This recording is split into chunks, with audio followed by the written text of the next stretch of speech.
Thank you all for joining us for this edition of Conversations with Paul Brown. We are up in Piedmont, just off I-85, and if you hear some noise in the background, that's because people are working on cars.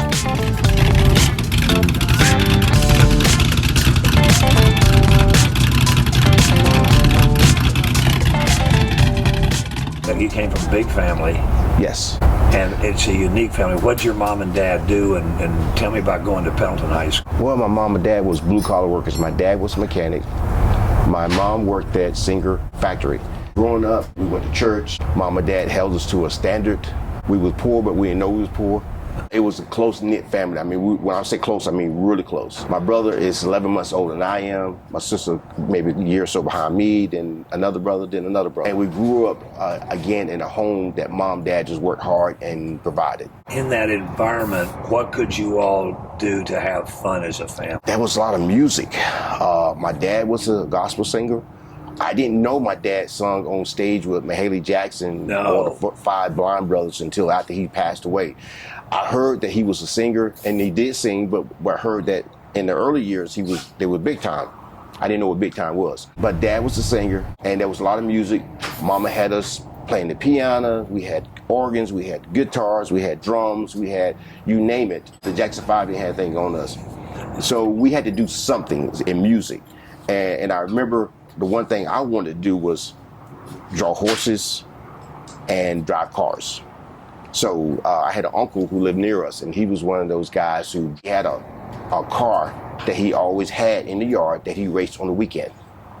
And so as a child, I was about 8 years old, and he set me in his lap. Couldn't touch the gas pedal, and he taught me how to drive. At 8? At 8. So it had a steering wheel, a gas pedal, I could drive it. Well, now, this was in the era. Where was he racing? A black guy going to race. Where would he do that? Well, that's a back road off Clemson Boulevard, Denver Dallas. Yep. And it's about a mile. And they actually marked off in the street a quarter of a mile. They were standing on both ends. And so when it was clear, the cars would get on the line or get on the street, and they would actually race down that particular street. And no one came down there. Like I said, he had a car that he didn't drive to work. It was there just for racing. And that's where your interest in cars began? Yes. And then what did you have in high school, vehicle-wise? I had a 64 Volkswagen. The Beetle? The Beetle. My dad was a Volkswagen mechanic, so I had a Volkswagen. Paint faded, had a little rust on it, but it was my car. You keep talking about him being a mechanic and a Volkswagen mechanic, but tell me where he worked. He worked at Frank Miles Motors. Yes, he did. Everybody didn't have to know my dad. Yep. I would go places, and they said, "What's your name?" "Les Bruce." And they give me the looks. Oh, I said, "Oh God, my dad been here?" They said, "Yeah, he been here." So wherever he went, he left his mark. We was a reflection of that. Yeah. Daddy was always in the forefront. Even when he passed away, we went to the funeral. We go in one side of the building, we go inside, and the place is packed. And the director of the Civic Center was there. And he said there were so many people there, we didn't see him on the other side of the building. He said we should have had a funeral at the Civic Center. Daddy knew everybody. Yes. I remember when I bought a Volkswagen bus at Frank Myers. This would have been in the early 70s. He was there, and I remember Mr. Bruce. Yeah, he was a great, great guy. So what do you do next? I went away to school, went to Spartanburg Methodist in Spartanburg, where I studied liberal arts, and also my major was engineering or art. And I went there for 2 years, and then I went to Tri-County Tech, where I studied mechanical drawing engineering. And then you get out of there. Now, what's your first job, paying job after school? My first paying job was I worked at J.P. Stevenson in Clemson, and I was in the lab, and I worked as a laboratory technician in charge of all experiments. What was that like? Working in the lab was cool. I worked with several characters. I was all over the plant, all the experiments, and doing reports and the whole 9 yards. And what are you driving at your first job? I'm driving a 1976 Buick Regal. It was a cream puff, but I still had admiration for a hot rod. And later, I bought a Volkswagen, a 1967 Volkswagen that was built, and the gentleman who built the car had just took it to a car show and won first place. I used to go around the country opening stores. So I would be sent to Florida, be sent to Georgia, North Carolina, Virginia, Tennessee, and I would drive that Volkswagen. Backtrack for me. You're at J.P. Stevens in Clemson. Yes. And then your next job is with Walmart? I was a workaholic. I was working at J.P. Stevens and working at Walmart part-time in the afternoon. And then after about 3 months, I was offered a manager's position. And this is in Anderson? Yes. And so I left J.P. Stevens and went to work for Walmart full-time as a manager. What was the family's reaction? Mom and Dad thought I was crazy. I was leaving this great job and I was going, I said, I'm not going to be a cashier. I'm not going to be a sales clerk. I'm going to be a manager. And it didn't register. And they just thought, oh, this boy done lost his mind. They used to ask the question, are you on drugs? That was always a question when you did something that wasn't smart. But when it came to the store, and I think I was wearing a suit, and the associate came up to me and they said, Mr. Bruce, can I do this or can I do that? Mom and Dad said, ooh, he's in charge. So from that moment, it became, okay, maybe he knows what he's doing. Well, what's it like going around the country and being responsible for opening a Walmart store? I was young and it was fun. We would go into different areas of the country that heard of Walmart, but that maybe not had a store. We had to establish the culture as well as the process and the things they had to do to maintain a certain standard. Sam Walton's set aside. When we go to an area, we was like bringing in industry, we're bringing in jobs, we're bringing in hope. So when we go into a restaurant, we have the Walmart badge on. We got special treatment for that. Because this would have been during what decade? This was in the late 80s, early 90s. Okay. And Walmart at the time was opening 300 stores across the country. Wow, and you were right in the middle of it. Yes, they call it a SWAT team. And I was part of the SWAT team. And matter of fact, one time I got a call one morning from a district manager. And he said, Les, I need you to go to Winder, Georgia to open a new store. Okay, when I got to go? Today. I said, yeah, you kidding, right? He said, no, I need you to leave today. So I went home, kissed my wife, went to daycare, said bye to my kids because they was in daycare, and I drove to Winder, Georgia for 2 months. Didn't come home for 2 months? Well, I'll come home the weekend, but I was gone for 2 months. Looking back on that experience, how cool was it being a part, because Sam Walton was still alive when you were working for him. Yes. Being, quote unquote, working for Mr. Sam. Well, actually, I met Mr. Sam. Oh, you did not? Yes, I did. We was in Nashville at an annual year-end meeting. And we have them different places in the country. So one year, we was in Nashville, Tennessee, and the place is so huge, and there's thousands of managers all over the place. And here we are, we're sitting around, and then all of a sudden, the entourage come around the corner, and I look around, and there goes Mr. Walton. So I went up to him and said, how you doing, Mr. Walton? He said, fine, sir, how you doing? And he looked at my badge, Les Bruce. I said, yes, sir. I said, well, I got a question. He said, what is that, Mr. Bruce? I said, well, have you ever thought about adopting a little black boy? He said, well, you know what? I hadn't thought about it, but if I do, I'll give you a call. But he was the coolest guy in the world. And then the next year, we went again back to Nashville, and we was having a meeting, and I'm sitting there talking to this guy, real nice guy. We was talking about different products and stuff like that. And the meeting would get ready to get started. And I said, oh, hey, you want to come sit with us? We back over here in the corner. He said, no, I got to go up here. I said, go where? He said, I got to go up here. So I said, okay. So I walked away, and the guy said, do you know who you talked to? I said, no. That was Sam Walton's son, Rob. He had no idea. No idea. Our guest is Les Bruce, and when we come back, he's got more stories, car stories.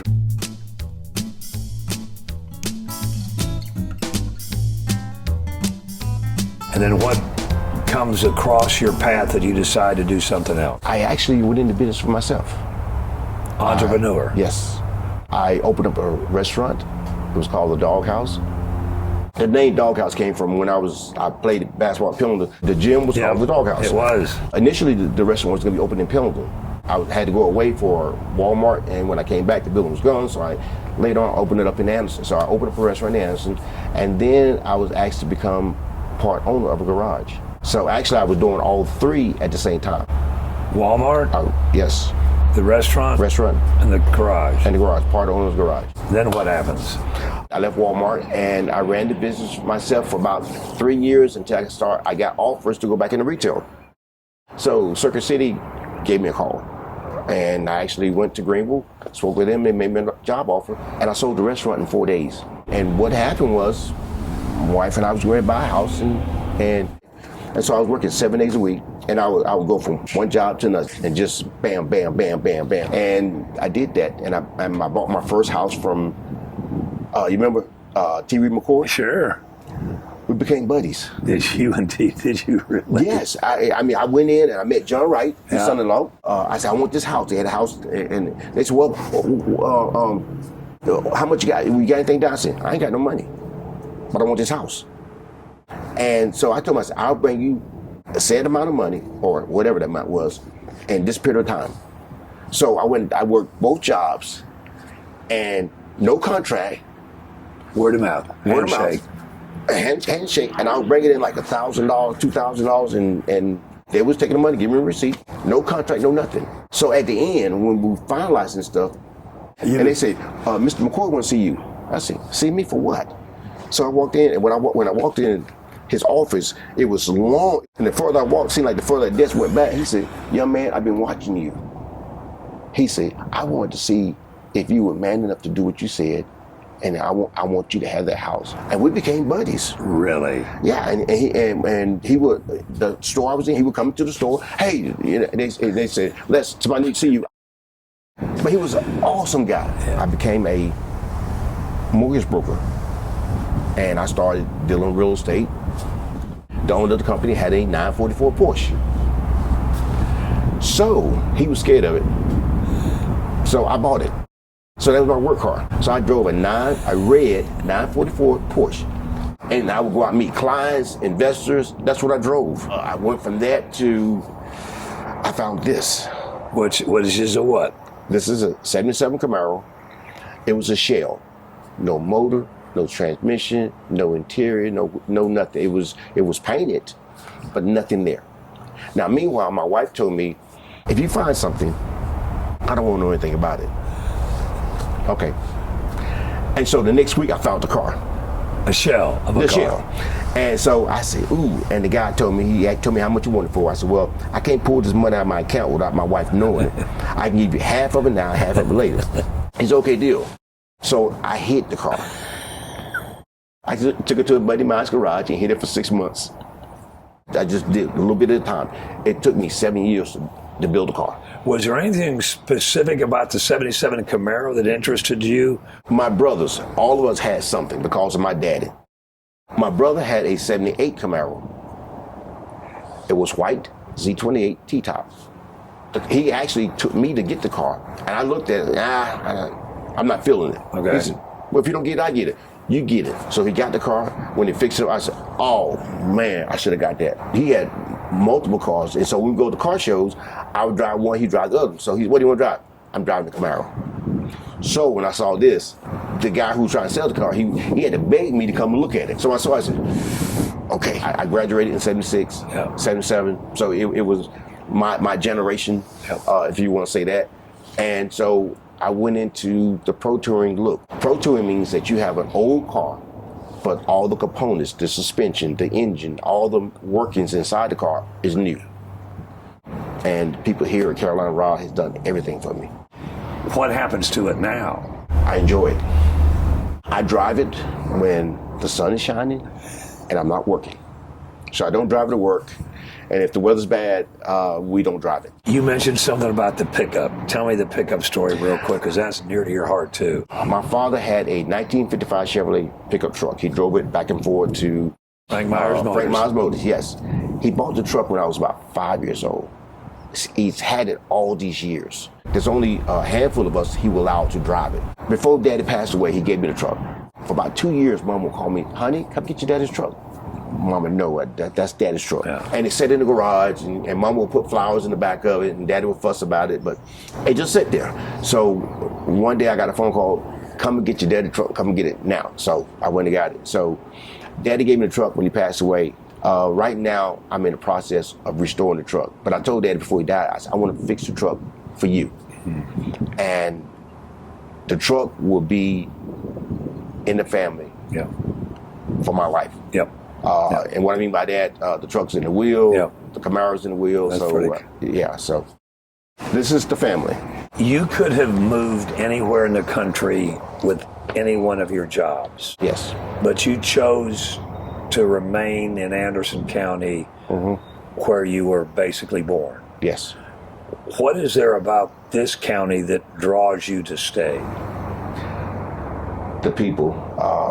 My daddy loved, and the relationship I saw that he had with whoever. Yeah, we got a little quirks, but for the majority, the people in Anderson just awesome. When I used to travel around the country, The weird thing was I'll be gone sometime for months. I would come back home, I would get in my car, and I'll just ride around Anderson. And it was cool. There's nowhere I would want to be. I thank God that I stayed here, that I raised my family here, and it's just a good place to be.